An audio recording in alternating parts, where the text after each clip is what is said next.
కులం పేరుతో అవమానించడం ఎక్కడా లేదని ప్రముఖ ప్రవచనకర్త గరికపాటి నరసింహారావు అన్నారు. భగవద్గీత ప్రకారం గుణకర్మల ఆధారంగానే కులాలు ఏర్పడ్డాయని, పుట్టుకతో కాదని ఆయన స్పష్టం చేశారు. బ్రాహ్మణ వృత్తి చేయనివాడు తనని తాను బ్రాహ్మణుడిగా చెప్పుకోలేడని, ఒక గిరిజనుడు పాఠాలు చెబితే అతని అసలైన బ్రాహ్మణుడని చెప్పారు. మధ్యయుగాల్లో వచ్చిన అపోహల వల్లే ప్రస్తుత వివక్ష నెలకొందని గరికపాటి వివరించారు. హిందూ ధర్మ వ్యవస్థలో, వైదిక ధర్మ వ్యవస్థలో ఎక్కడ కులం పేరు మీద అవమానించమని ఎక్కడా లేదు. వేదం ప్రమాణం, శాస్త్రం ప్రమాణం.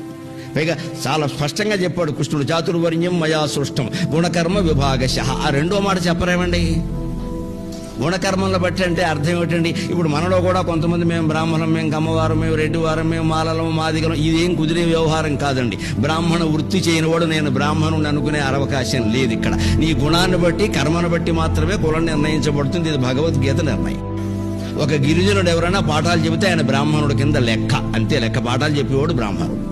అంటే నీ వృత్తిని బట్టి, కర్మ అంటే నీ వృత్తి, నువ్వు చేపట్టిన వృత్తిని బట్టి, అలాగే నీ గుణాన్ని బట్టి.